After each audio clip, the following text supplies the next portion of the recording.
understand and be informed about contemporary architectural practices and explorations. The theme for the IIDEA guest lecture series for this academic year is socio-spatial narratives, intrinsic and manifested.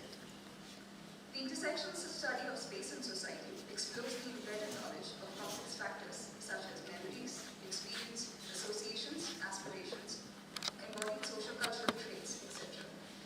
Architecture resonates with the deliberate manner of space-making decisions that negotiate with multiple coexisting social narratives. The lecture series aims to inquire about the intrinsic and manifested characteristics of built environment that accommodate the integrated open context to enhance the human built experience. I would also like to take this opportunity to introduce our guest lecturer for today, Professor Neelkanth Chhaya. Professor Chhaya is an architect and academic. He has practiced at IIDEA since 1987 and taught at the Faculty of Architecture at St. University from 1987 to 2012, where he retired as the Dean of the Vice Chancellor. He also taught earlier at the University of Nairobi and the Institute of Environmental Design, Vidyanagar, and has been an adjunct faculty at the Srishti School of Design Management. He edited Harnessing the Intangible, collected essays on the work of Krishna Doshi. Professor Chhaya has been interested in providing authentic thought on architecture, urbanism, and placemaking to contemporary practices.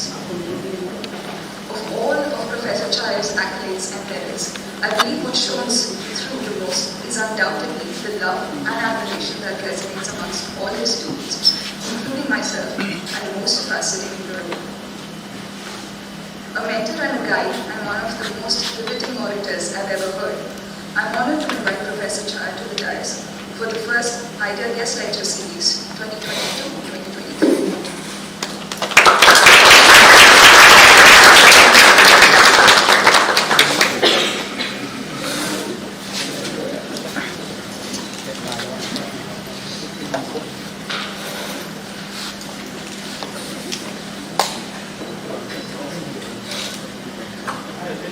Thank you, Shreya. Thank you, everyone at Indus. I know most of the faculty members, some new faculty members I've met today. It's always a pleasure to come to a school of architecture. And Indus, I'm coming perhaps after 2.5 years because the COVID period,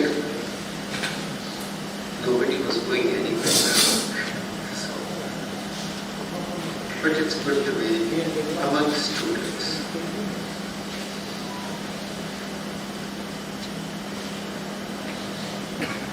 I was given a fairly tough assignment to talk about socio-spatial narratives, intrinsic and manifested. Now this is very difficult.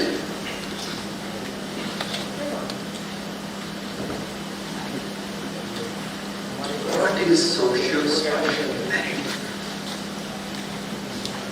So narrative means a story. So that part is easy. We can straight away say narrative means story. Narrative means the way in which you explain something or excite someone's imagination or make them interested. When you tell a story, you want the person who is listening to the story to become interested. That's how you tell the story. Keep some suspense. And at the end of the story, something happens.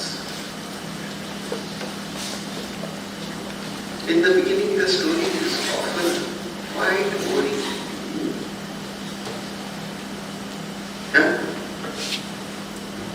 I remember I used to narrate a story to my son when he was very young, in which it would ek verio hato, game gam jai, topi with that way, and the story is like the fellow can fall asleep till something happens. So that is narration. Narration is storytelling in a way in which suddenly somebody becomes awake. This is something which we all do in different ways. And as what we want to do is to make something which when somebody enters, it's a ray. So that is the narrative. Now what is socio-spatial? I think it's important to understand this whole subject that we are talking about so that it doesn't become something remote from us. I want to talk about it as if we are conversing on, just outside or in the canteen or somewhere. It says here, keep distance. Actually, there should be no distance. Of course, COVID made them like that. Between us, mentally, there will be no distance, I hope. So, socio-spatial. So it combines two words, sociology and space. So it would appear, if I go into that word, maybe there are social aspects which make a space tell a story. Can I think about it that way? There are social factors. For example, when you go to someone's house, you take off your shoes before you enter the house. What is that? There is something called a threshold. On this side of the threshold is the world. On that side of the threshold is the dwelling. And the dwelling is a place of sacred importance, beauty, something which is pure. So of course we fight inside our dwellings, make them impure. But this space, you're entering that space. Therefore, take off your shoes. How did you know that? Who told you? As a child, you must have run into someone's house with your shoes on. But gradually you came to become part, you were socialized. You were made, as you grew up, you became from a biological being, you became a social being. And as a social being, you absorbed the values that that society stands for. So that might be a kind of a socio-spatial narrative. Or if you go to the railway station and you want to buy a ticket, there's something called a queue. Why don't you all crowd to the window and say, hey, give me. You stand in a queue. Why?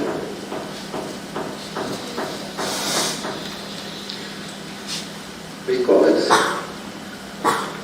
socially, in fact, let me tell you a little story. Stories are always nothing enjoyable happens. So there was a station called Chetalsar on the way from here to Junagadh.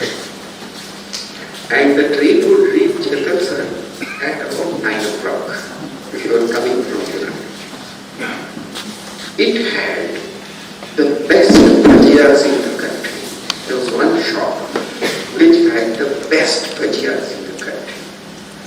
So as soon as the train stopped, 50 people would rush to that shop and all would be putting forward 100 rupee notes or whatever money.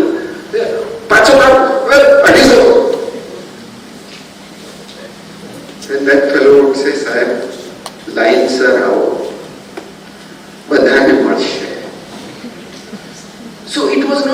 specially prescribed that you stand in a queue to buy Vidya. It was specially prescribed that you stand in a queue in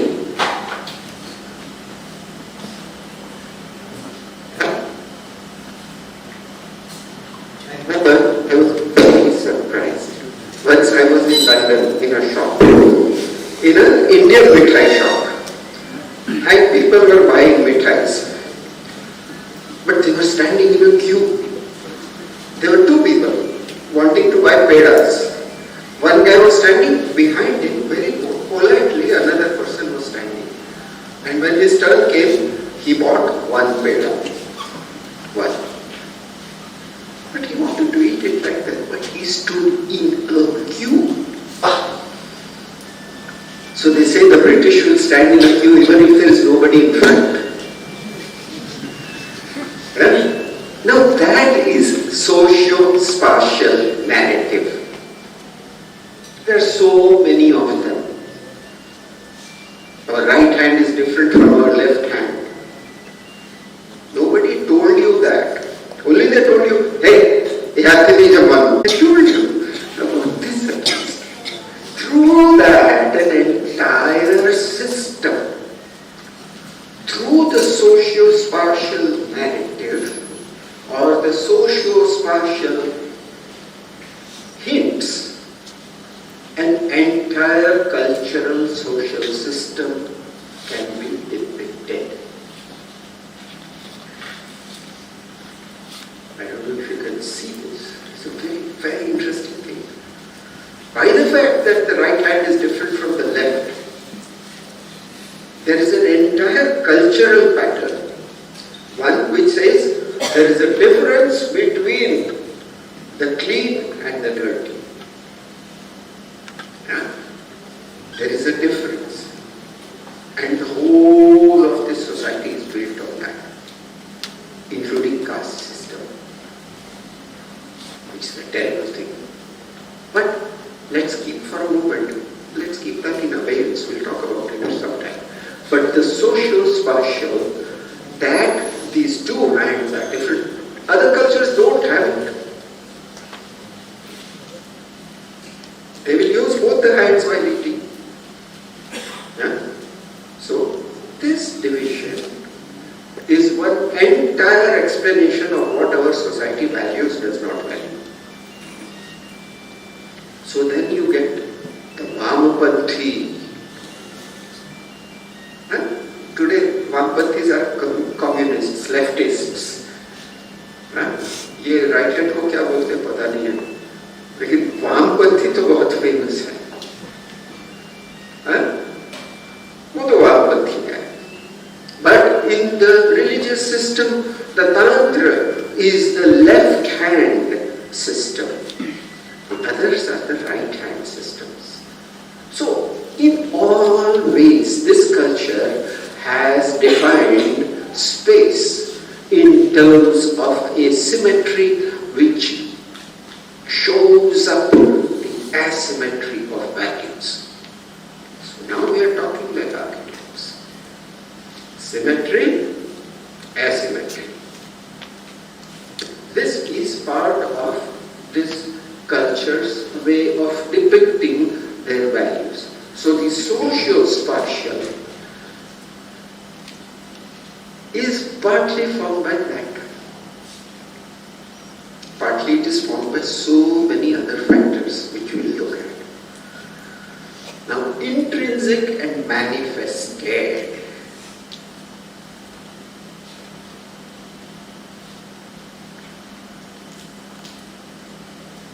Intrinsic means inside or already there. Manifested means made, visible outside. So let's take the question of the house again. A house, do you walk differently across the threshold? Do you stand in a different way? On this side of the threshold and on that side of the threshold. On this side. But the moment you step in, your very stance will change. After a while, you will relax. But at first, and especially if you are a stranger, when you go into someone's house, you will behave, your body itself, that is the intrinsic socio-spatial narrative, which is built into you, just as right and left hand is built into you, that one is built into you. I remember once, Ghulam Mustafa Khan Sahab, he came and Pandit Jasraj was singing on stage, and Ghulam Mustafa Khan came to listen to the music, so he walked like this, in front of the stage, not like this. Okay. So the space of performance has a certain demand. The space of dwelling has a certain demand. The space of recreation has a certain demand. All of these are encoded in the socio-spatial narratives, intrinsically accepted into ourselves, externally manifested in the manner in which the building is made. Got it? We can end the lecture then.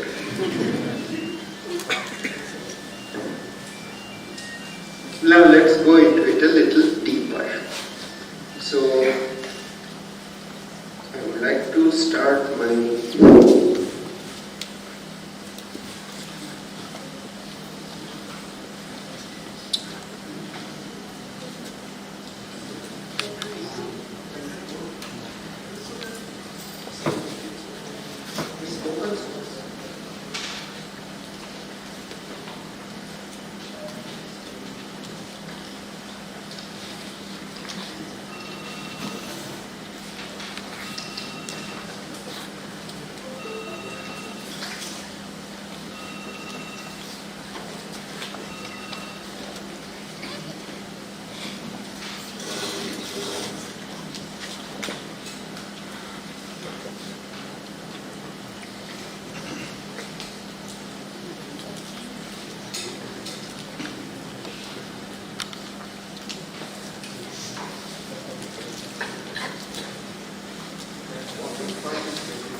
it's okay, I don't think we'll have a problem.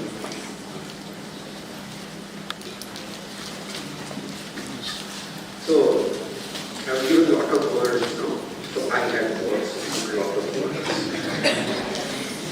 So it's the title says, spatial narrative.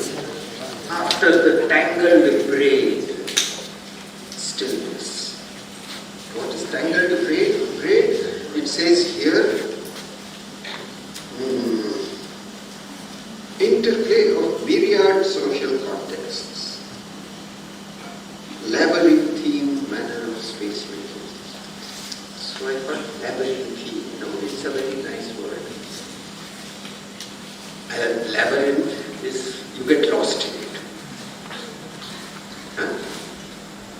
Bulbul apni, jama bhuli jao. So labyrinthine, so tangled braid. But according to Abhinav Gupta, the culmination of all the rasas, there are 8 rasas, but Abhinav Gupta added one. There's a great Kashmiri thinker, great, outstanding, 800 years ago. And he said that the culmination of all the rasas is the Shanta. So even if it was a play about war, or if it's a painting about suffering, if it's done well, at the end, you will feel okay. At least I understand what it is. But I'm at peace now. It's over. So that Shanta is the highest rasa. We'll talk about that later. But that is why it says, after the tangled braid. Tangled, you know, no?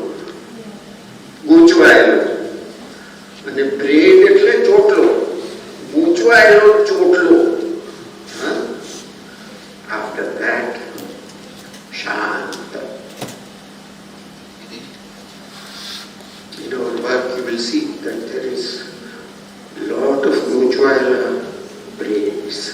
છોકરો નહીં કહું કારણ કે છોકરાઓ તો હવે અમુક જ છોકરાઓને ચોકલાવે છે, બાકી નથી હોતા. Then about linear, non-linear in a way. So let's proceed.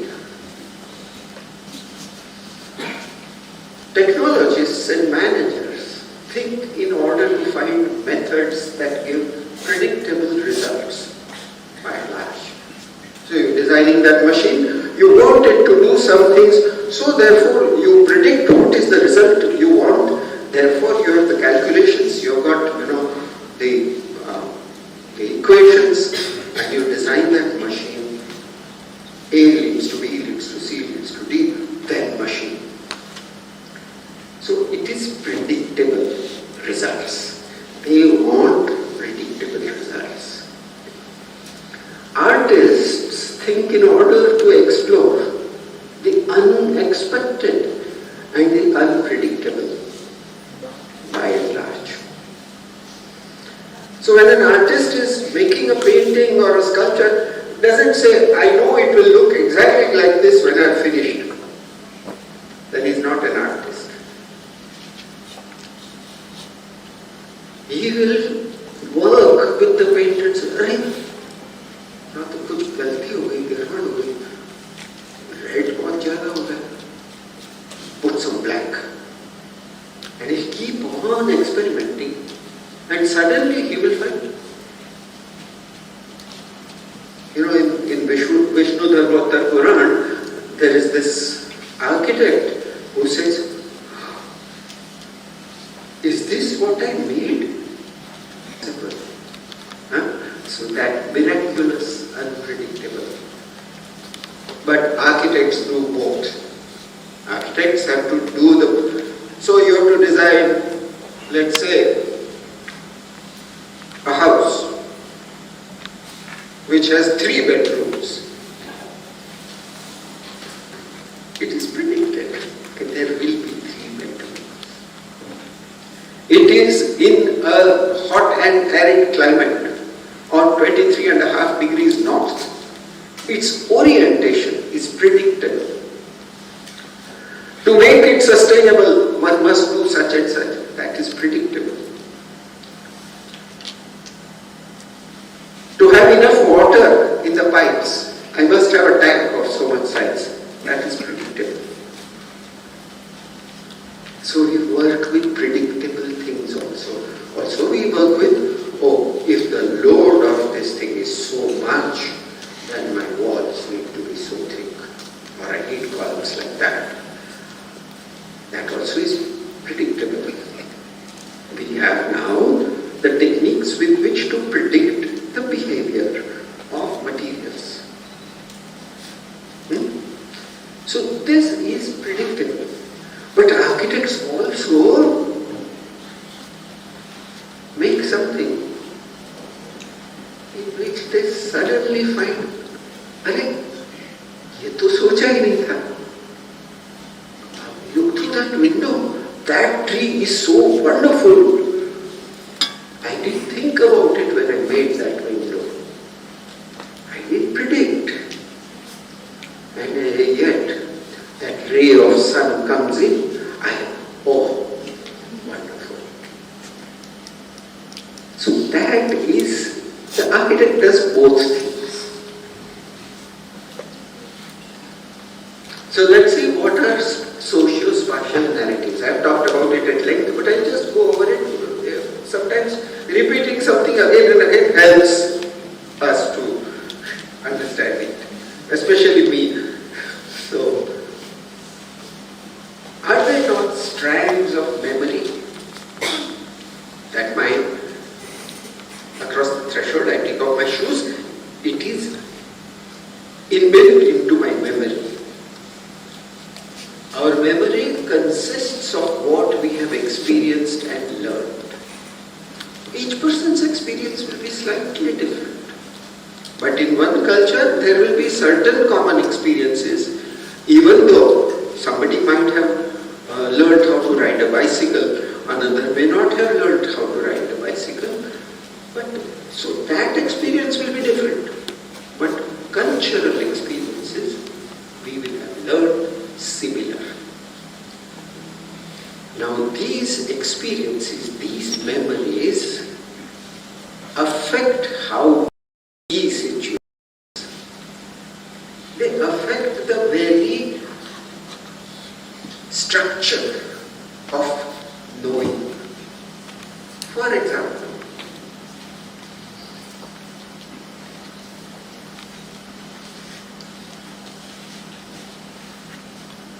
is hing a good taste or a bad taste? It's a stinky thing. If you look at the Oxford English Dictionary or some other dictionaries, they say a resin coming from trees which is used for cooking in India, which has the smell of rotting meat. So my perception of this is, क्या बनाया है? And if he hadn't put that in, कुछ नहीं होता. And that fellow is saying rotting meat. क्या तुम लोग हिंग डालते हो? So there are two cultures. Cheese. As a child, I hated cheese. It's what they call what taste? Cultivated taste. Huh? So I didn't like cheese. My father would insist that you have to eat it because it's got protein and it's got calcium. You need it at this stage, 7 years old. Chow. I didn't want to eat it. Because it tasted like, maybe like soap or something. That's what I imagined soap would taste like. Now everybody loves cheese because from very early childhood you have been exposed to it, you have been a cultivated taste. But some of the cheeses even you will not be able to stand. So there is a kind of limitation to our seeing, which comes about as a result of these memories and which affect how we respond. So the memories are good because they give you a handle onto existence, but the memories are bad in that they prevent you from seeing afresh. So it's always, everything is double-edged. It will have a good part, bad part. So they help us to navigate practical reality. If I didn't have those knowledges, I wouldn't know how to climb up and down steps. Now to me that step has become part of me. It's part of my socio-spatial narrative, steps. But it can prevent me from seeing the possibility of jumping. I can jump from this stage. So two options are, a child will go and jump straight away, which I have lost. So I become safe. So these are many strands. This tangled brain consists of so many things which are constantly at work in our, oh, this is working still. Yes. You can keep the light on. I like to see the students' faces. No, not me only, there. यार बात कर रहे हो साथ में.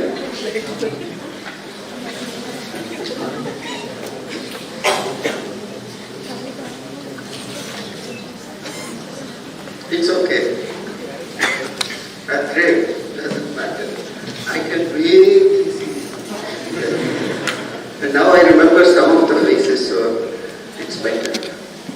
Anyway, so there are a huge number of strands of memory. All kinds.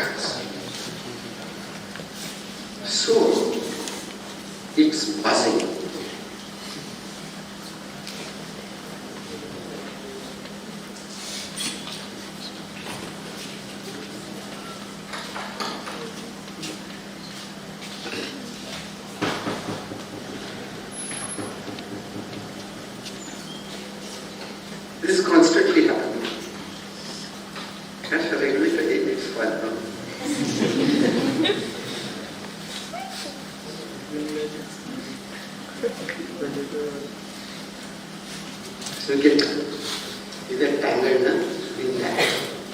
So, what are all the kinds of memories?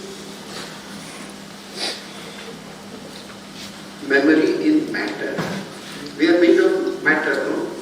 Sodium, oxygen, this, that, everything.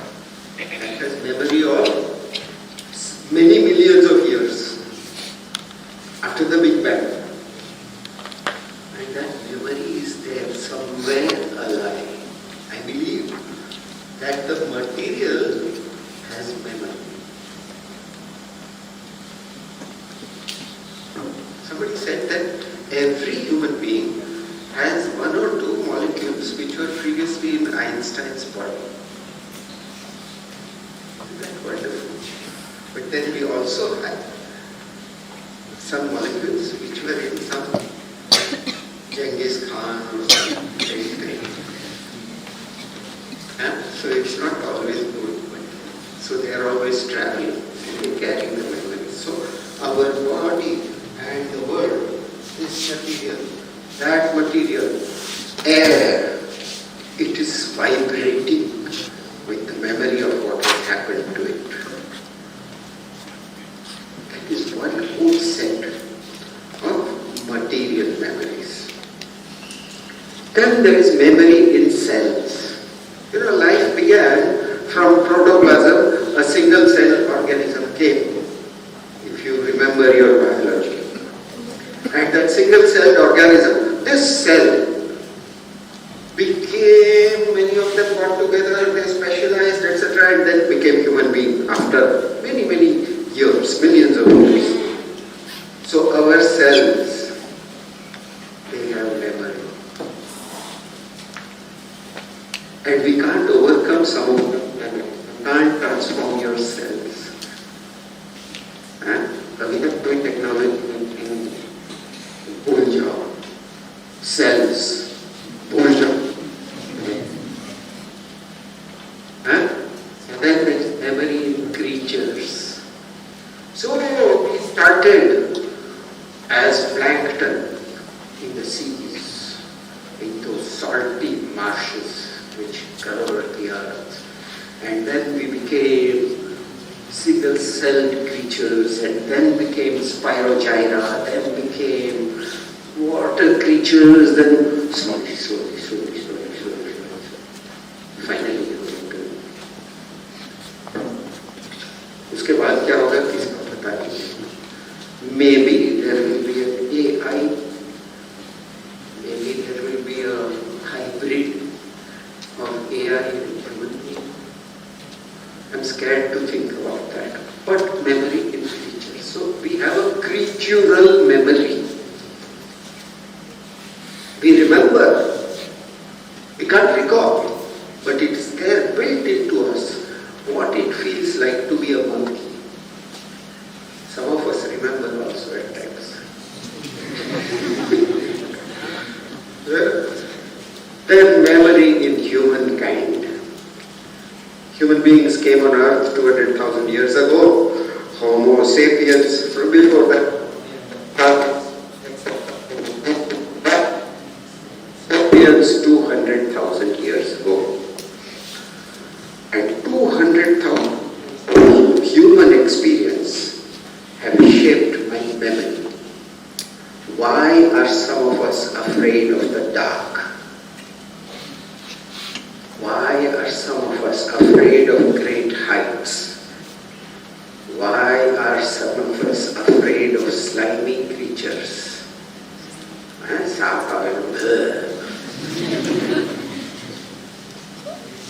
So we have had 200,000 years of experience. That memory, somewhere deep, Jung calls it archetypal memory. It's a deep memory somewhere inside us. And therefore our response to say light, or to mass, weight, or to texture, is not only the aesthetic experience of today, but it is a deep memory that we are calling forth. Look at that light at the back. It creates a certain sense of, yes, we are alive. Huh? And when the lights went off, kya tha? Huh? Now that is deep 200,000-year-old memory. And we as architects work with that memory. Not just what we have seen on internet, not only what has come in Instagram, not only what is there on ArcDaily, but we have 200,000 years of resources. Amazing. अब खुद में क्या नहीं है? Remember that this is not a small thing. So memories in societies and cultures. So this memory is almost on the surface because we use it every day. Left hand, right hand, वगैरह वगैरह वगैरह. Now in that there are some things that our society adopted which may need a critical view and change. For example, we organized society hierarchical. First we made two parts, Shaharwasi and Adivasi. Adivasi, tribals, English word was there, tribals. And then the Nagarak. The citizen is called Nagarak in Sanskrit. So Nagar Nivasi and Adivasi. We made that division. Then we said, this is lowest, then next less low, less low, less low, less low, highest. So we divided the society like that.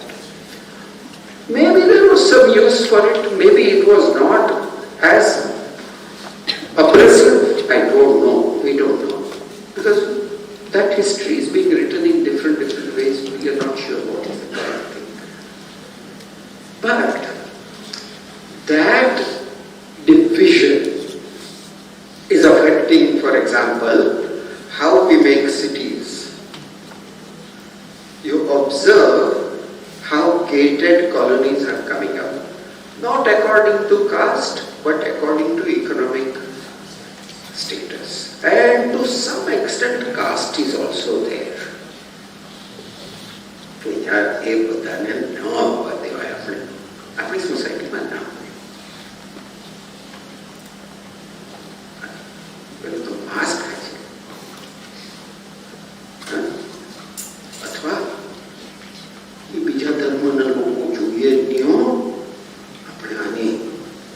So whole cities are working on that memory which is built up. It's not a deep memory because we did not have this kind of discrimination. But in recent years, that memory has been strengthened, distorted, made, and so on. This particular bunch of memories we have to look at with great vigilance. Because it is also that which prevents us from seeing freely.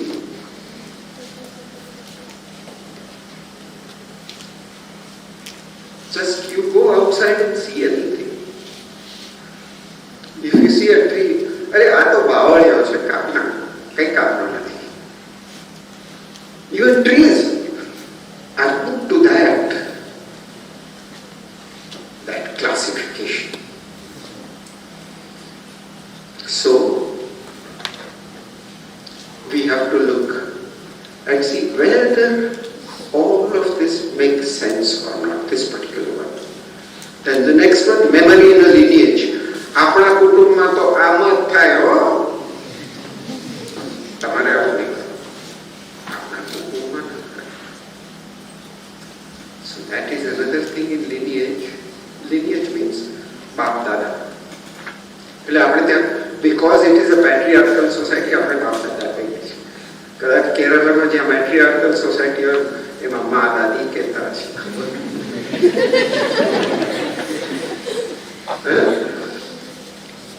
But that lineage, that also has to be looked at because every family creates its own prison. And socio-spatial narratives can be prisons with prevent you from seeing outside. Memory itself as body. That memory is pretty clear. If I jump too much, I will break my leg. That memory is there. Or if I stretch, I can do that much. If I do more, so that memory is clear. By and large, you can trust it. Memory itself as mind is a very slippery one, because the mind is capable of creating its own illusions. So these are the kinds of memories which are there in the socio-spatial narratives. And how do we look at them as designers is the next question. So these narratives are embedded in values, customs, tools and techniques, artifacts, but especially language. This is understandable? Shall I explain it a little bit? Or it's okay? It's okay? So, all the narratives we are given as values, for example. I'm kara, I'm not kara. Asaru akara. Values. Customs. In our way of doing things, we do like this. That is customs. Tools and techniques. We use laptops. Previously we used to use pencils, etc., etc. And those tools and techniques carry with them certain socio-spatial narratives. Then artifacts. That means if I have a phone, with this phone I can only do certain kinds of things. I can't get WhatsApp. Fantastic. But the phone which has WhatsApp, which can do everything, all of those things, I've seen the people are suffering. But hey, they are enjoying. Without that, it's not fun. So the better the phone, the more the work. Better the phone, more the work. So an artifact carries socio-spatial narratives. That the world is not space. The world is only time. That's the socio-spatial narrative of that better quality phone. I can talk to my friend in Chicago. Now, doesn't matter it's there. I can. There's no space. There's no time in. And the whole thing becomes floating. So that is what happens to socio-spatial narrative. But especially language. If I was speaking in Gujarati, I would be speaking, and in between I'm lapsing into Gujarati or I'm jumping into Gujarati, whatever you want to call it. That's a different expression. હવે socio-spatial narrative ને ગુજરાતીમાં શું કહેવું? સામાજિક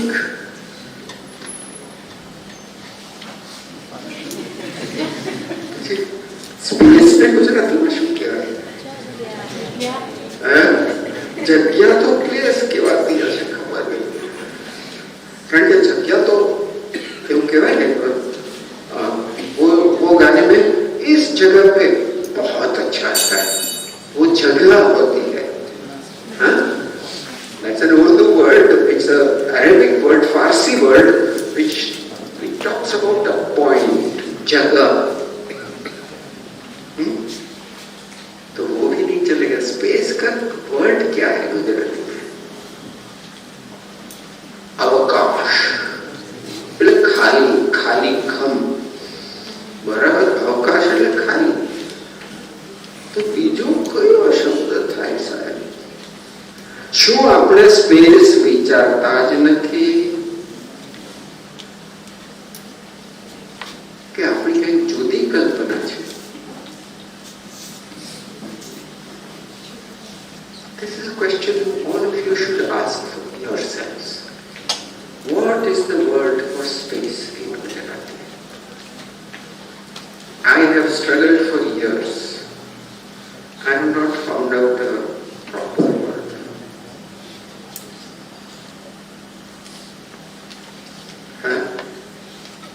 So that means we don't think about space. Is our language already saying, don't think in terms of geometrical enclosures, think in terms of occasions? Maybe it is telling us something else. કે અહીંયા સુઈ જવાય, સુઈ જવાય. અહીંયા જમવા બેસાય, જમવા બેસાય. અહીંયા પૂજા કરે, વાંધો નહીં, બધું સાફ કરી લેજો એક વખત. શું આપણી કલ્પના એક જુદા જ પ્રકારની કલ્પના છે? હવે આખું લેક્ચર મને ગુજરાતીમાં આપવાનું તો બહુ મજા આવે, હું કરી જ ન શકત કદાચ, ખબર નહીં. So the language creates the frameworks of reference and it has a structure which goes in a certain way, which is how it affects your entire activity as a human being. યાદ છે પેલું નીકળ્યું હતું જો બકા, ગુજરાતીમાંથી ઇંગ્લિશમાં મારે translate કરવું, શું કરવું યાર? બકો એટલે શું?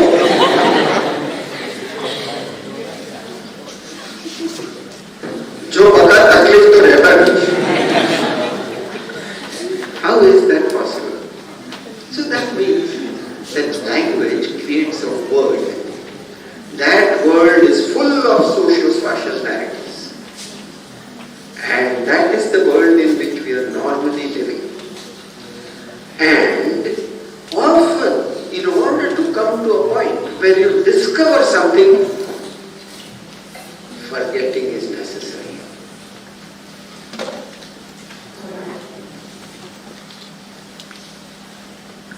આનું નામ અત્રેય છે, પણ એવું નામ યાદ રાખવું તો કદાચ હું સ્કેચ કરવા બેસું તો એને પૂરતું ધ્યાન નહીં આપી શકું. The sense of the nameless encountered in my work, the name as the impediment to actual observation. It's in language.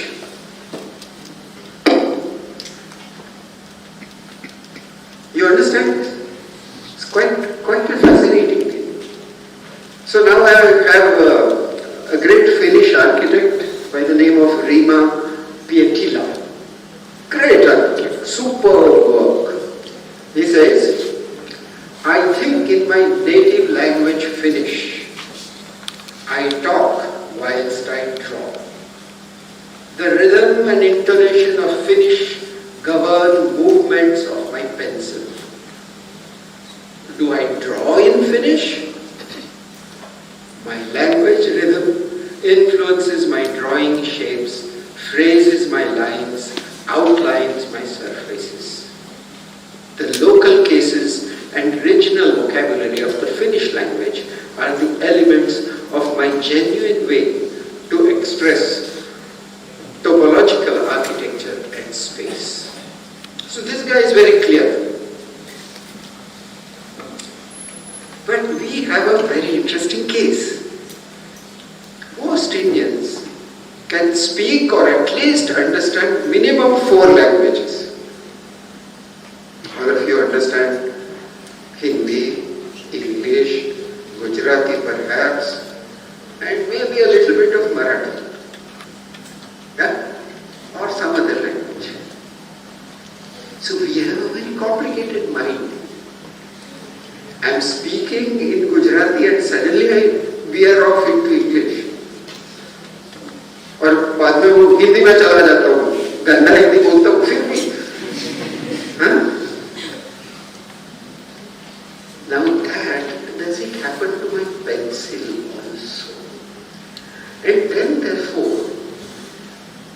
only making a different kind of architecture. Not an architecture of pure, uncompromising clarity, but an architecture of rich admixtures that we make in India. Any dish you look at it, I mean, food is ultimate reference. कोई भी चीज देखो, if you are able to say, oh yes, this consists of this, this and that, khatam, that cannot be an Indian dish. Even kachumbar, it will be difficult to know that they have put sanchar in it, not salt. So now, we are a culture which has collected all these things. So it's different. Anyway, this statement is of value. Now, values change very slowly. In any society. Values, Gujarati.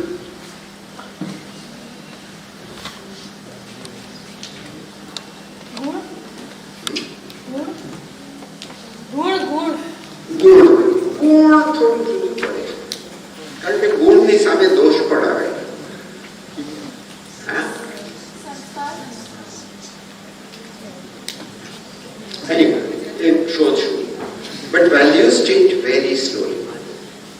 Yeah? Customs change slowly. So they can change. Every society, customs are changing. Previously you could only marry into your caste. Now some families are saying it is okay, you can marry against others also. But those customs are changing. But slowly.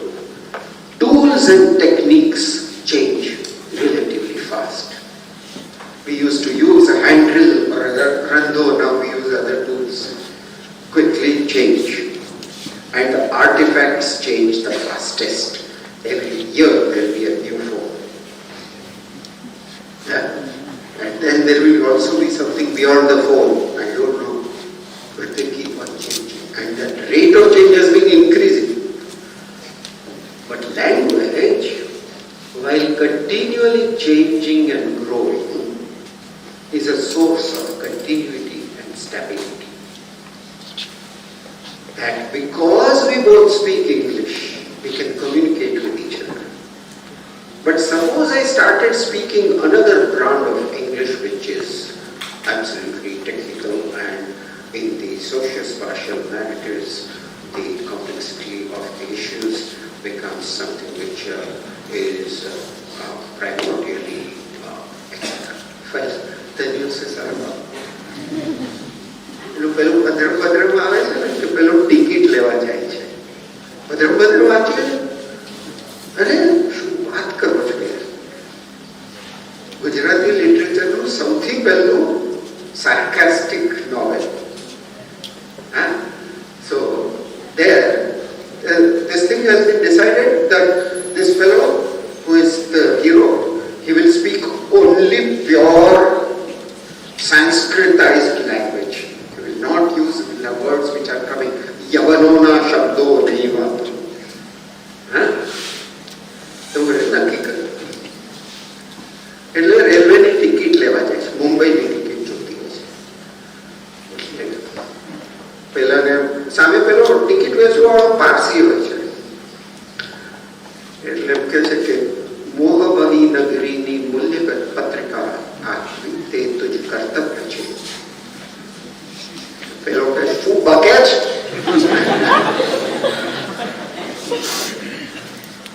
Language.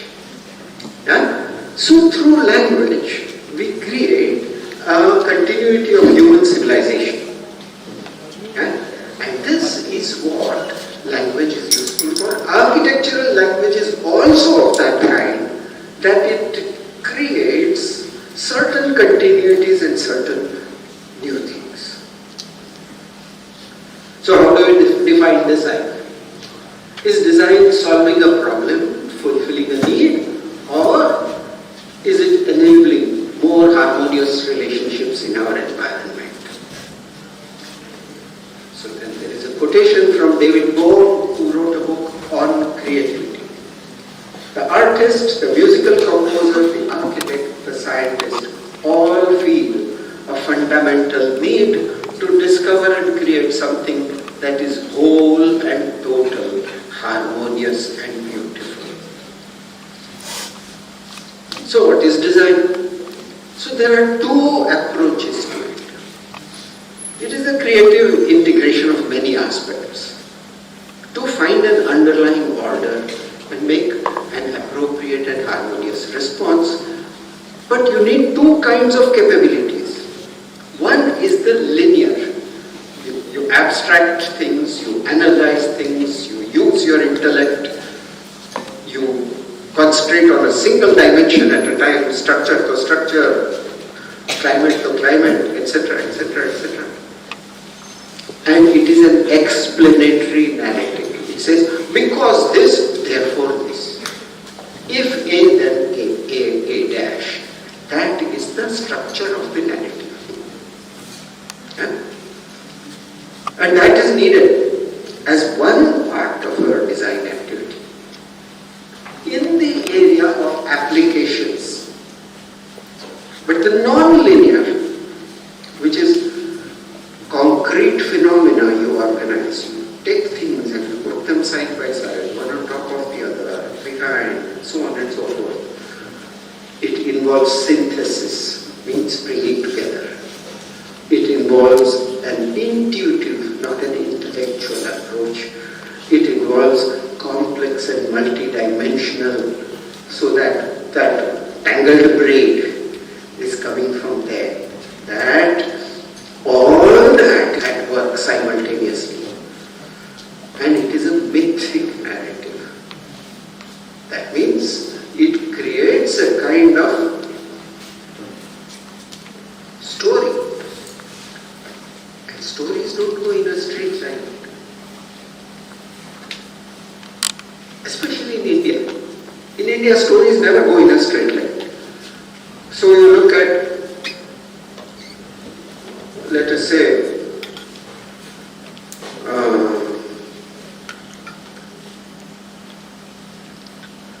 Vishnu comes as, what is it?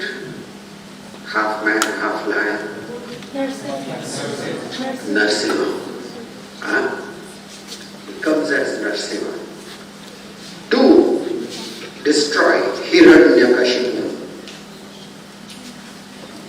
But Hiranyakashipu, then that thing will stop there, that story will stop. They say, Hiranyakashipu કોણ હતો? એના બીજા પહેલાના 3 જન્મનો વિસ્તારપૂર્વક આપશે. પછી પાછા સ્ટોરીમાં આવશે કે વિષ્ણુ આવ્યો. અરે એ સ્ટોરી આગળ ગઈ કે પાછળ ગઈ? કે ગોળ ગોળ ફરી કે શું ઉપર નીચે બધી દિશામાં આ સ્ટોરી જાય. એક mythic narrative કહેવાય. That is a narrative which doesn't follow a straight line. Not A leads to B, leads to C, leads to D, leads to B, and so on.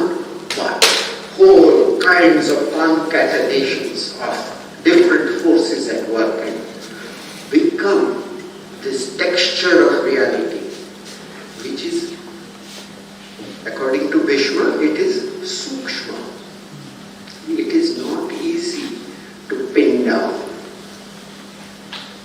So, that's the kind. That's the other capacity that all of you will have to develop, or you can't. वो तो आएगा अचानक से. So linear narratives can be ways of creating continuity and stability, perpetuating the status quo. Whatever is there, continue that. However, they can thus trap us into unresponsiveness. They can hinder free thought.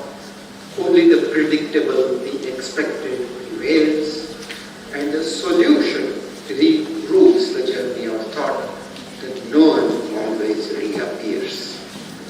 Now I'll have to be a little faster because I've used up quite a bit of time. So some explanations you'll have to build for yourselves. ગુજરાતીમાં વિચારીને કે ઇંગ્લિશમાં કે પછી ફ્રેન્ચમાં કે भाषा वगैरह आ समझवानी कोशिश करजो ત્યાં બેઠા બેઠા. Non-linear narratives fire the imagination. This allows possibilities of many routes, forward, sideways, even backwards. And the involved participant navigates the tangle of lines. Actually, that is what all of you are doing in life. You are navigating this tangled thing. Architect બનીશ કે નહીં, મને કોઈ સારી છોકરી મળશે કે નહીં. The solution is not known, but the real is encountered every moment. The real. So both of these are needed, my dear friend. Remember, we said it right in the beginning. Now we are still saying it. So what is a linear thinking? This is an example of linear thinking. So there was a collision. Why was there a collision? Long PRT. Why was that? Poor visibility. Why was that? Low illumination. Why was that? Street lamp out. No recent inspection.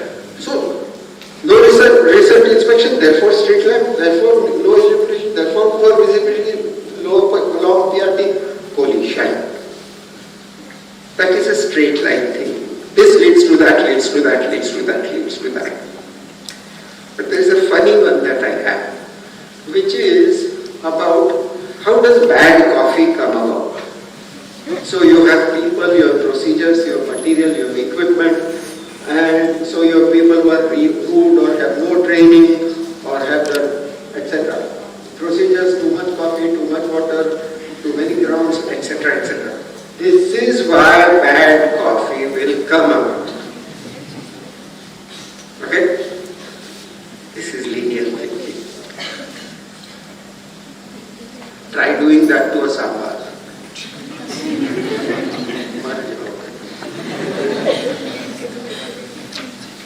And then from linear thinking, we think of trees. In trees, there is no return, there is no mixing.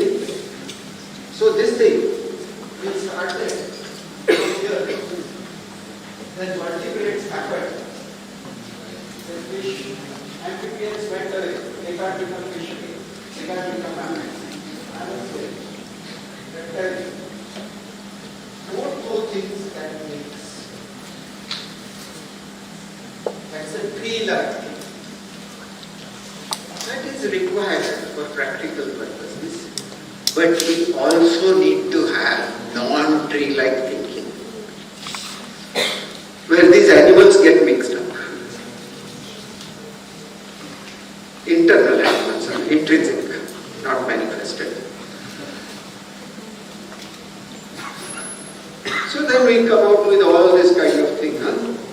From tree thinking, these are the factors which affect social process, which leads to genetic and evolutionary change, etc. So it's like A leads to B leads to C. Even architecture has been explained like this. That is Barrister Fletcher's drawing on the left of below is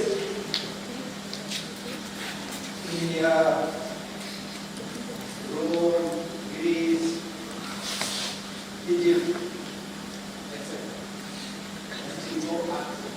That means it keeps on becoming better and better and better. The time leads to progress. This is the 19th century's view of how world proceeds, and colonial view of how world proceeds. All people, other than the colonizer, are primitive people. And therefore their cultures are early stages of culture, not to be taken that seriously. It is only white culture, which euphemistically is called Western civilization. Only that is at the highest level.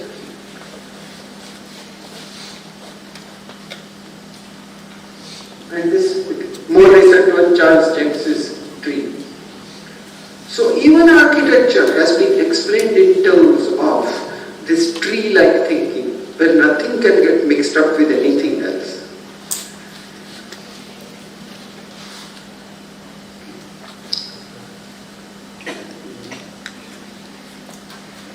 Think about it. But in nature, there are no such limits. This is a photograph, a microscope photograph of the creatures in our intestine. These are gut bacteria. And all kinds are living in one space. Some are eating others, some are giving food to some are exchanging things, some are keeping the balance of pH value same, some are doing etc. etc. So they are all in one solution inside here. So in nature, this is not made into separate hierarchy. This is how our body is. That is the cellular network of our mind. So see how they are connected. This is going here, and from this path it might go into that. And from this path it might go into that. So, the brain is the ideal mechanism for chance occurrences, accidental occurrences, unexpected occurrences, unpredictable occurrences. That is why somebody can have an unpredictable idea, which reverses everything. Yes, the earth goes around the sun. Somebody had that idea. Otherwise they were saying the sun is going round. Huh? How did that happen? Because the brain is like that. Even physics. In physics, they have something called string theory. So whole material reality is these strings which are just, and they do not have a fixed pathway. You can take many pathways. And then you look at the lowest of the living creatures, the Spirogyra. And these are all tentacles of Spirogyra. Remember the first GIF that we saw? This is happening here. And those are interacting with each other all the time. And by chance they come across one is going like this, the other is going like that. Tuck. Then they start exchanging material, reproduce. This is how reproduction happens. This is the Spirogyra. Then they come into contact with each other. Then they start exchanging material. New cells are formed.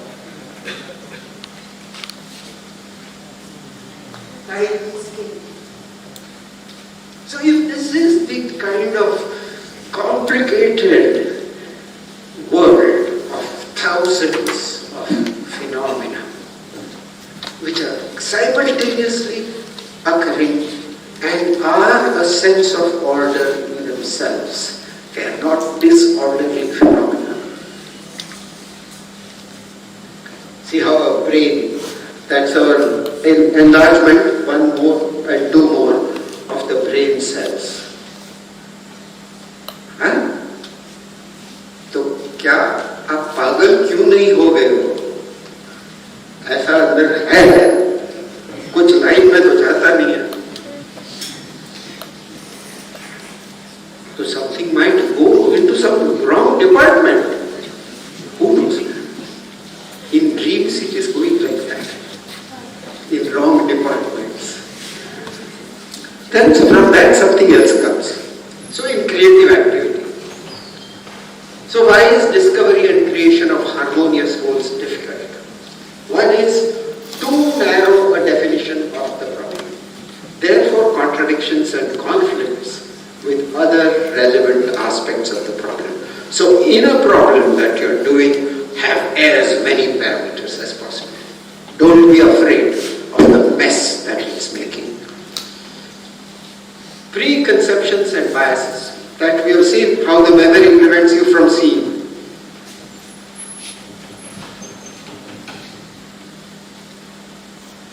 So what is the action of learning? This is again David Bohm, wonderful thinker. Sometime read his book.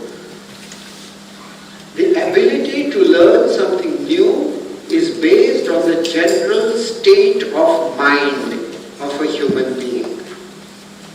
When it does operate, there is an undivided and total interest in what one is doing. This is the only condition he puts down for them.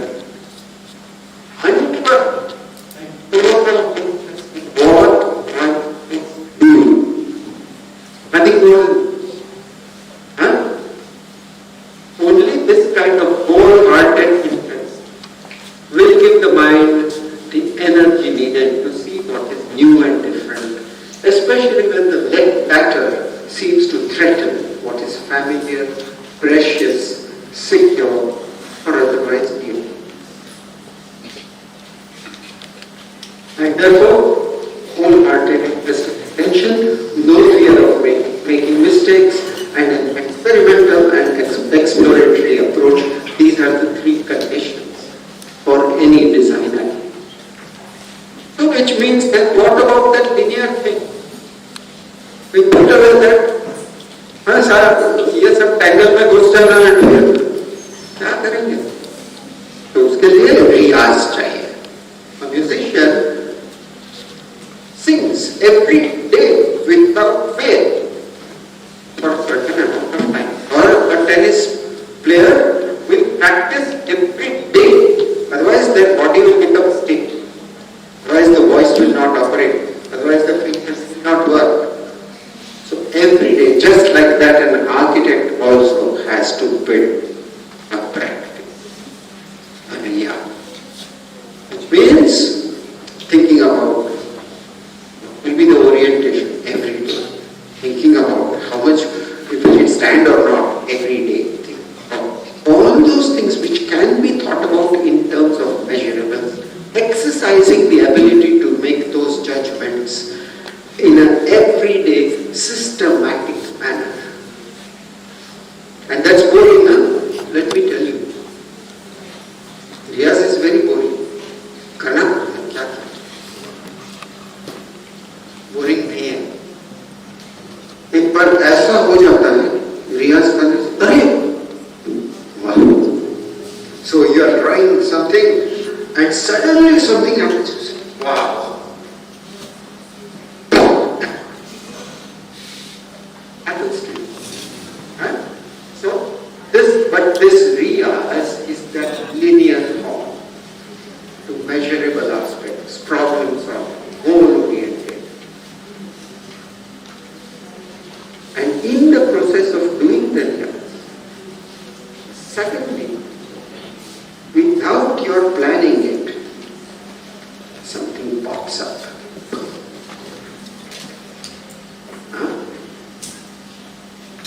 Non-linear suddenly comes to you. It cannot be planned for. You can't go to your studio in the morning. Today I will make an unpredictable building. So you will have to sit down and say this.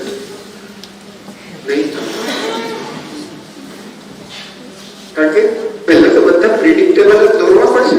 એટલે એમાં predictable દોરતા દોરતા કેટલા બધા થઈ જશે, હજારો લાખો. પછી એમ અનપ્રિડિક્ટેબલ ના કર્યા and suddenly said architecture is a patient search. And then we find what? If we keep on searching patiently, we find a sense of wonder, curiosity, mystery, a feel for elegant order. And we experience personal association to places and people, events, occasions, customs, rituals. And we start seeing magical things. This is from undersea, huh? In the sea there are such creatures. Magic. And we see reflections in the window, magic. And we see the galaxies, magic. We see some ordinary things, magic. So Alvarado, the great architect, took that. He saw these two driftwood pieces, got fascinated, drew them and drew them. Finally, he made it into a principle of how wood is to be worked. And then came his chairs and his paneling and ceilings and all that. That all work started with this, which has no relation to his design projects. આમાં કઈ પૈસા નથી મળવાના, fee તો મળવાની જ નથી. એટલે ફી ના મળે એવું જ કામ કર્યા કરવું પડે જો ફી જોતી હોય. So practicing endlessly, we suddenly discover, that's wonder.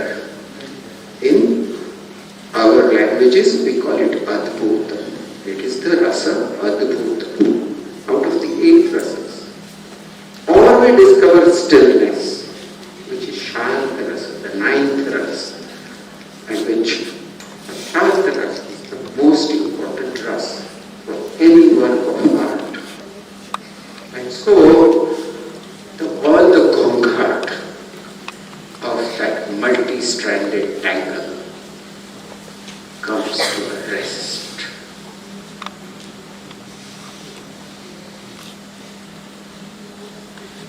We forget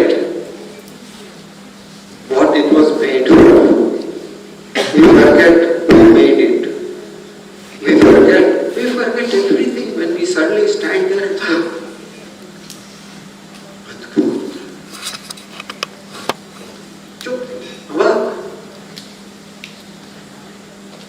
that is now. So in the end, the socio-spatial narratives go away. They were useful for making something. They were useful for doing the solution. They were useful for creating a richness. But when the work is real, is good, then Buddhism. This is in Japan. You go there, you forget that you have come to see Japanese architecture. એવું હોય છે કે તમે આમ સ્તબ્ધ થઈને ઉભા રહી જાઓ, કંઈ કહીએ જ ન શકો. And in Greece, just look at these columns, which is the Parthenon, and there is a stillness in it. There is a stillness. You don't need to know anything about Athena. You don't need to know anything about the hills around to which it was oriented, etc., etc. And then this magical place. This is Elephanta near Bombay. It's a place of magic, sheer magic, where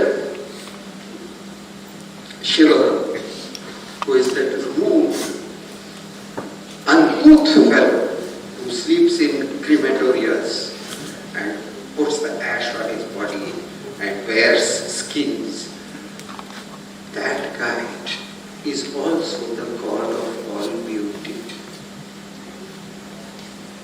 How is it possible? How is it that this coming together of the rasa of disgust and the rasa of Adbhut, they come together? Somewhere else. Did I miss one? Yeah, that's another of Elephanta. Sorry. That's the Pantheon. So there you are. Spatial narratives after the tangled braid, stillness. Thank you.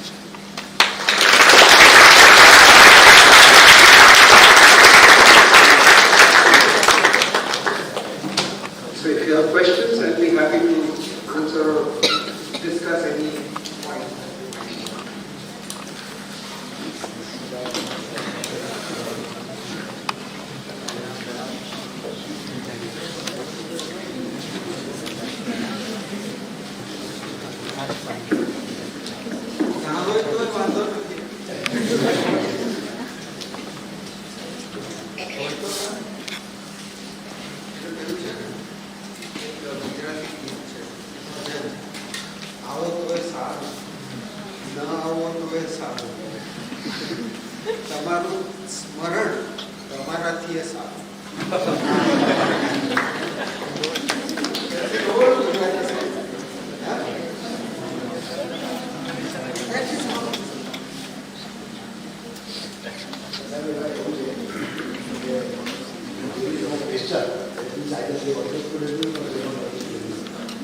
Or that they are shift in the sense of wonder. And the questions will come, make your day after. Because, you see, everybody who is in an experience which is unusual to will, for a moment, withdraw. Later will come. So even if you have questions afterwards, she has my email ID and you can send me questions. Okay? But if you have questions now, we can. All the students and get the maximum advantage in presence of the sir. Right now also you can ask, or otherwise suggested that you go to the teacher. So was it understandable? Let us do some basics. Is it okay? Yeah, seniors છો એટલે તમને સમજાવવાનું પેલા લોકો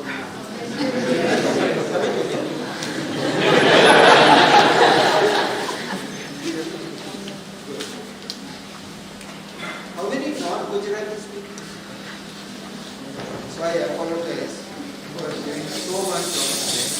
No, it's okay. It's okay. Should I ask you guys, Michael, any questions?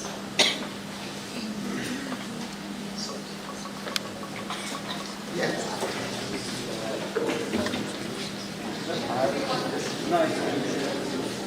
I'm interested in understanding when the storyteller becomes instigator. So when can we tell a story and when can we provoke the listeners of the story and fire up their imagination and include them in the storytelling, so that it doesn't matter whose story it is. Or who tells us? For who tells us? Yeah.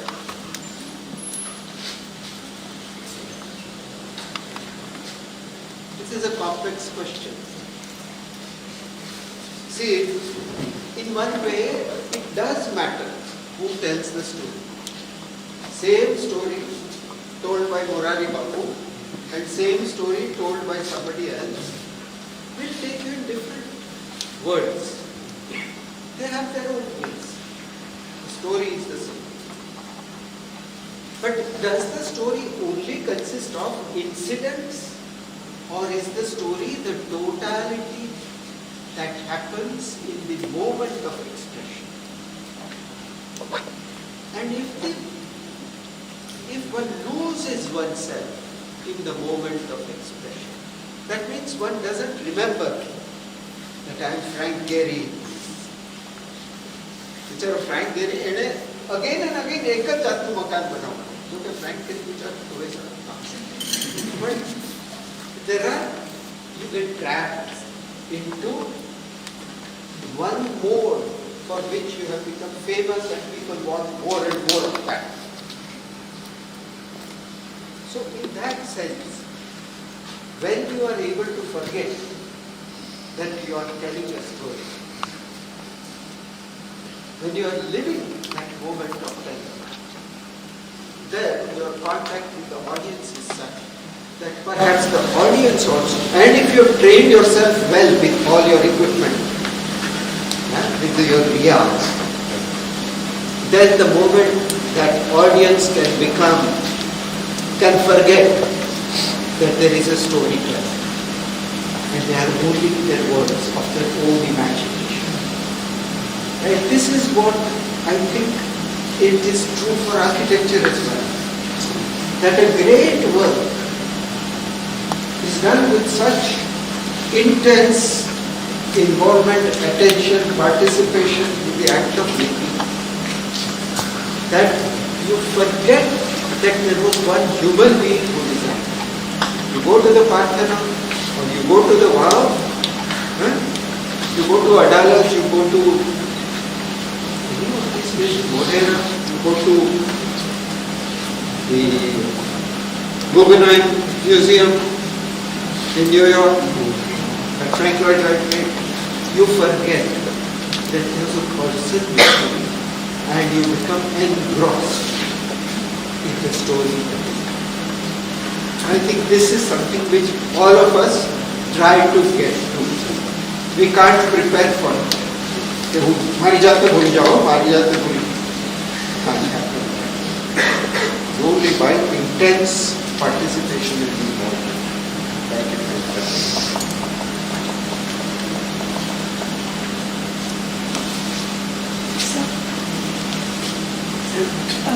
મારો પ્રશ્ન હતો કલ્પનાની શરૂઆત ક્યાંથી કરવી જોઈએ?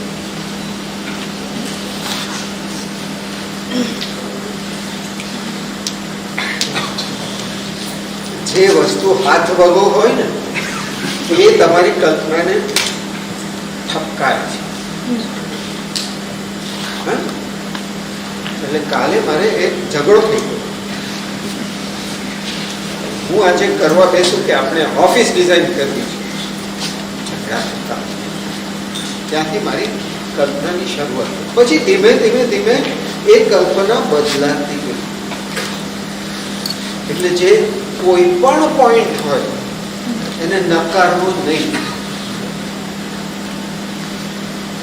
એને કહેવું કે હા બેસ આપણે જોઈએ આગળ, જો બકા બોલાવે બસ પછી થશે કે હા.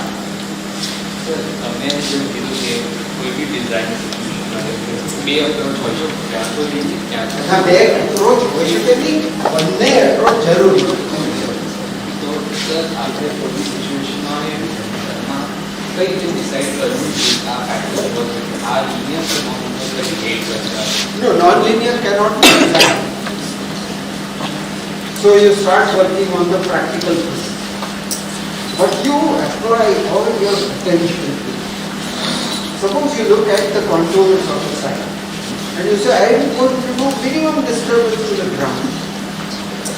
In the process of doing that, you will come to discover something about how to build in such a way as to minimize the disturbance.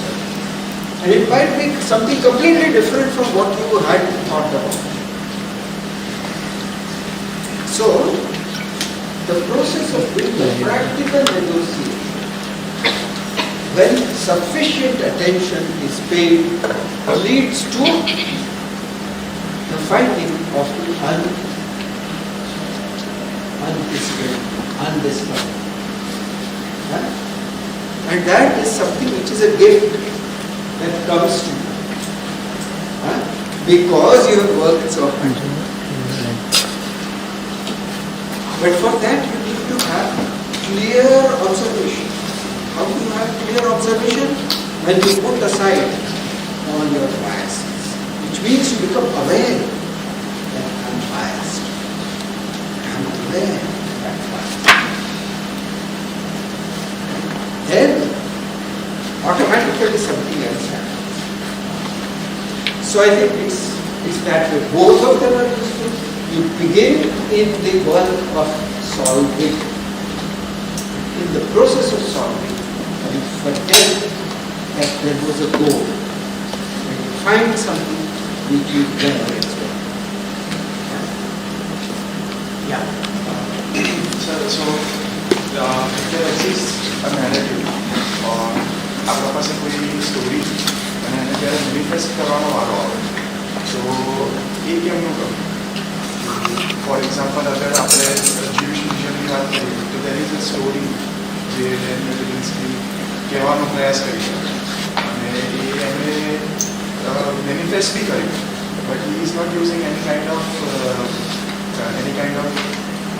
કંઈક વસ્તુ નથી મૂકતા કે આ જુઓ તમને ખબર પડી જશે. What is the story? Is the story about the Jewish people in German world. So it's pain.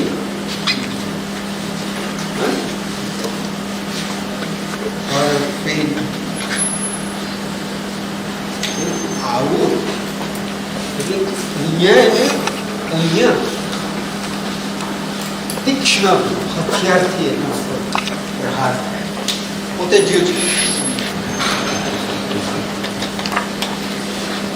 On one side is your entry into the subject matter and how deep you are. So for example, we might enter into the question of how women are treated, for example.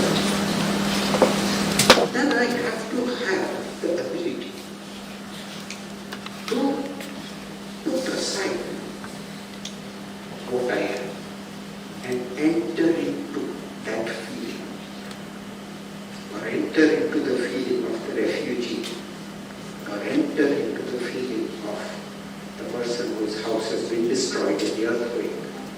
So that is the story which you enter. Now, different arts have different tools with which to tell the story. So, a painter might paint it in a certain way. Picasso did that big painting Guernica to show the war. Yeah? So, it can be painted, it can be told as a story. A writer can write it. There, they are depicted. But in architecture, we work with brute material. And we cannot depict. Depiction becomes secondary. In our temples, for example, there are hundreds of sculptures. They are not the primary architecture themselves as works of art. And so they are not telling the story. Story is being told by the space, light, mass, solidity, all of that. Yeah? So the architect's tools are the pure, body felt, 200,000-year-old memories of what was it to be stone. તમને યાદ છે એક વખત એક પાણો હતો જેને પછી આપણે સારી ભાષામાં શિલા કહીએ. If I feel that, then my understanding of structure is different. I can feel the weight of that. If I can feel the tree, my understanding is different of the cantilever. Therefore, in my body, I can feel. But we are told to forget that. All our education is basically, earlier education is way of depriving you of your basic understanding. So, but also, otherwise also people become busy with so many things. So, how to create a way of encountering that? So that requires you to look at the very material, the very space, the very light, the very vertical or horizontal as the ingredients of the storytelling. There are no words. After she goes to that building, she won't be able to tell the story. Libis પહેલા તો પેલા લોકો માર્યા ને એનું એક બનાવ્યું પછી બધા એવું તો નહીં કહી શકે. એ વાર્તા એટલે એમ નહીં વાર્તા. Narrative doesn't mean that it is a verbal explanation. It is something which is a deep emotional experience. And for that, you have to read Rasa theory. Yes. My question is that you were discussing about few points, that is value customs that change slow. Art affects rapid changes, but language is something very difficult. Like remains a constant tool. So does language impact on design? Of course. But language changes. in the last few years, if you see our use of language, advertising is a very good place to see what's happening. So suddenly in Gujarati slogans, English words have appeared, in English slogans, Gujarati words have appeared, and then they write the Gujarati word in English Roman script, etc., etc. So language is a very pliable tool, and according to something that you observe in society, suddenly one day Beatles will come. Suddenly one day Britney Spears will come. Now that will change. And so language is something which maintains continuity while allowing for change. And this is what in architecture, nobody wants to build કે દોશી સાહેબે બનાવ્યું એવું જ બનાવવાનું, સારું બનાવો. ભાઈ આપણે ઇન્ડિયન આર્કિટેક્ચર કોરિયા કાં તો કોરિયા લઈ એવું કરો. હા તો તમે કહેશો કે ભાઈ માફ કરો મારા નહીં થાય. But in your deep memories, there are all those things. There are the stepwells, and there is Modera, and there is IIM, and there is Mill Owners Association, and there is Doshi, and there is this, and there is that, and everybody is there. But you don't want to copy them. So when I speak a sentence in English language, who am I copying? I know the words, I know the grammar, I make my own sentence. And that sentence occurs in the process of thinking. In the same way, fluency in architecture, of working with all kinds of elements of that language, such as space, light, solidity, hollowness, weight, mass,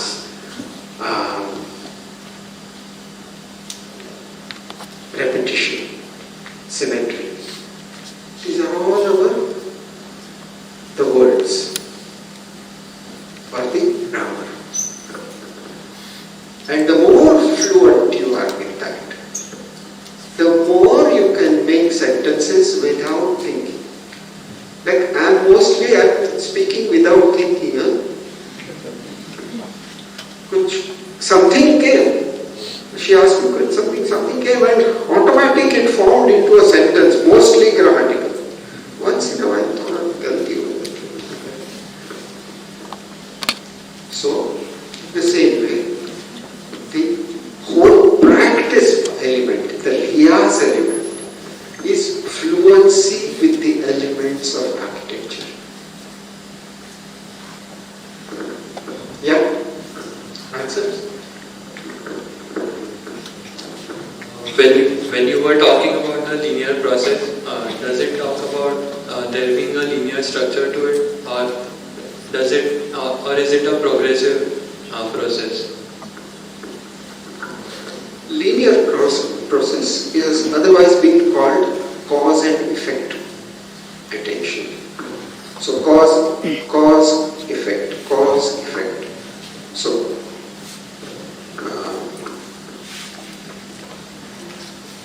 I have a football, I kick it, so many, whatever force and the weight of the football, and I can have a formula in which to tell how far it will go. So the cause-effect thing is not progressive in the sense that that thing is later than this or is better than this. Because the word progressive is a difficult word. It means that something is better, progress हुआ. वो नहीं है, खाली cause, effect, which became cause, उसका effect, whatever. So the linear process works with looking at a cause and an effect. If I orient a building like this, then the sun will hit it this way, then the effect will be like this, solar radiation will affect this wall. If I change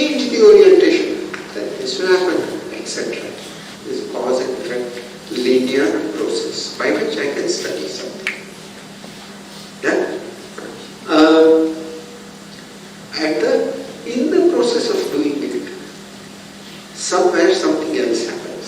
So though she was designing School of Architecture, and he said, okay, chalo north માં light સારી આવે, પછી સાઉથમાંથી પવન આવે છે, તો આમ કરવાનું બનાવો. પછી આપણે 3 સ્ટુડિયો, તો પછી વોલ્સ પેરેલલ થઈ. વોલ્સનું આર્કિટેક્ચર હોય તો કેવું હોય?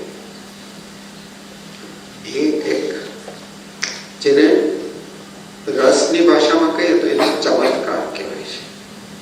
In work of art, that the chamatkar happens, that you suddenly see, I'm working with parallel walls and they are like this, then I'm getting a robust structure, and then I can make something like that. So the change happens at the point in paying attention to the linear. Then he didn't start by saying, so like I have well, unprecedented बेचारा सुई गया आपको.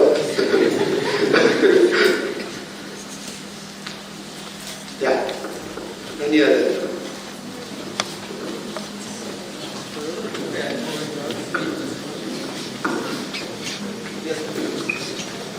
Sir, I want to know, why does stillness or quiet of a space direct our thoughts, whether it would be linear or non-linear? Does it manifest our thoughts? For example, if I go to a temple, there's a different feeling or different things I do, different experience.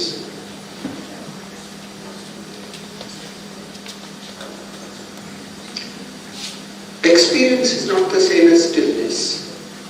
The experience of a certain quietening down is one thing. But stillness is when you forget your separate existence. સંગીતમાં મ્યુઝિકમાં નથી થતું કોઈ વાર, અથવા કોઈ ફિલ્મમાં નથી થતું. ફિલ્મ જોવા જાવ ત્યારે શું થાય છે? પેલું બધું ચાલતું હોય, and you forget that you are sitting in a cinema if it's a good film. You forget that you are you, and only that is there. So a great work will bring about a sense of forgetting a separate existence, and that is the same as stillness.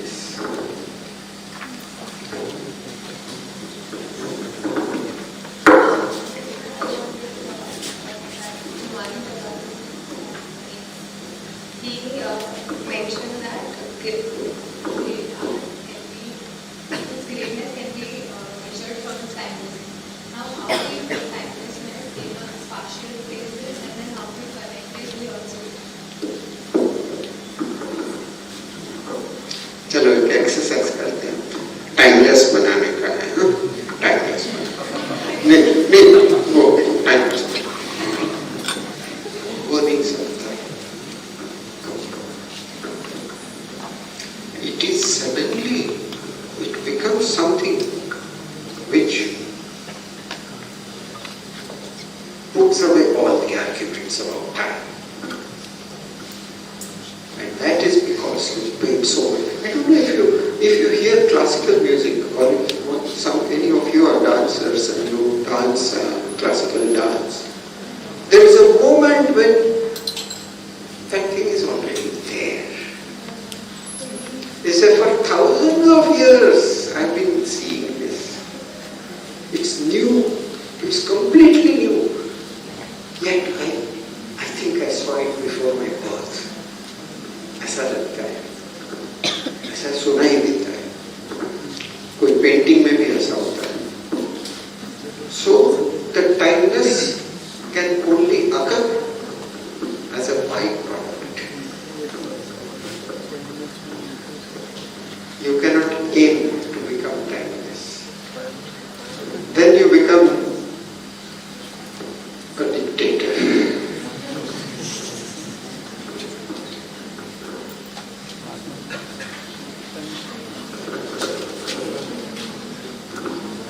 In between we see that we come across to the question like when design, do we solve any problem So while the designing process, while solving the problem, there is some space which has some wonder or curiosity has been lost. So in that case, what should we approach the problem solving to the people to whom we are designing or the space we want to work? Why should what is required for the people be different from what you want? Most of the time, it is because we have the preconceived notions of what would be beautiful. And if we are able to give that up and enter into the real situation of life, from there, maybe something beautiful can come. It's a dangerous game, but it's worth playing. Yeah? So, I'll take the example of a competition. Suppose you are doing a competition. Suppose you keep on thinking, I must win this competition, I must win this competition. So you keep on making some, completely new looking things. And the other guy is saying, hey, listen, now this is supposed to be a school for poor children in Central Africa. Let me think how their climate is, how this is, this is, and keeps on working at it. Who will win the competition? Yeah?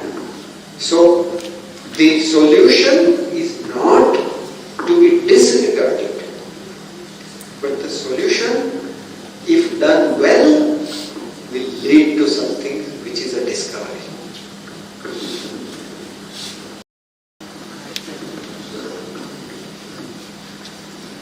Anybody else?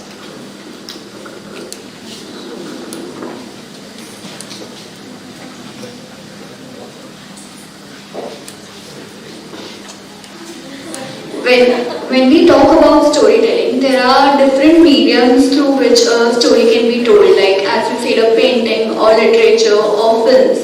But when we talk about storytelling through spaces, so what sets it apart from other mediums?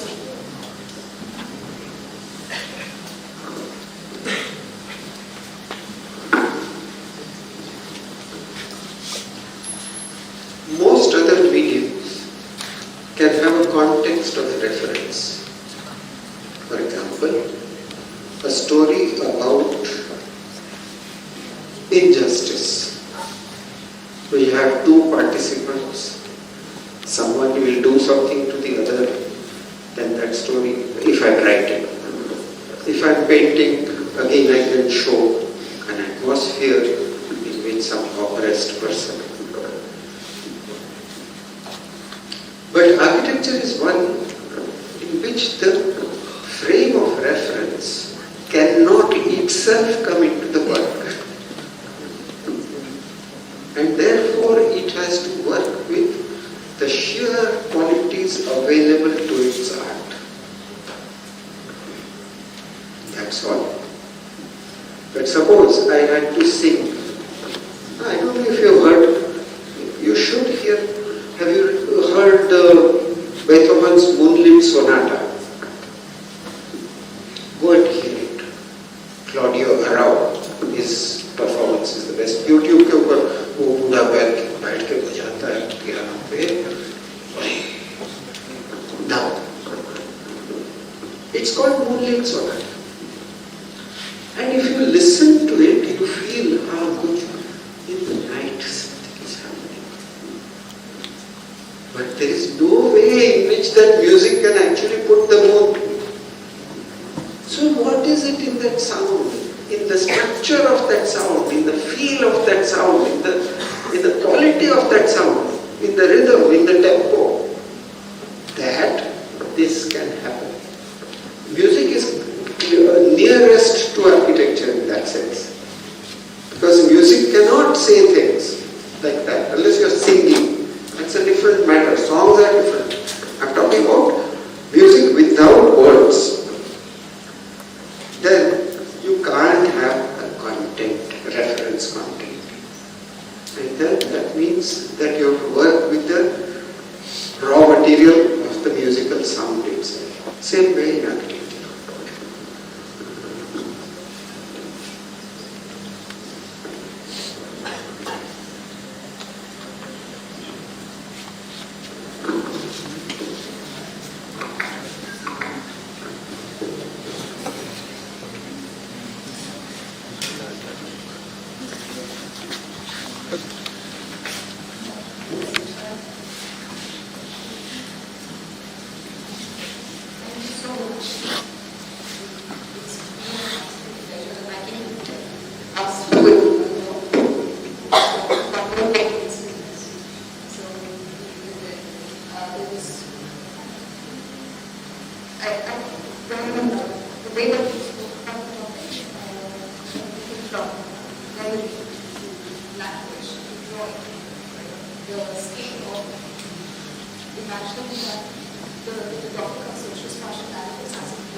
Thank you, sir.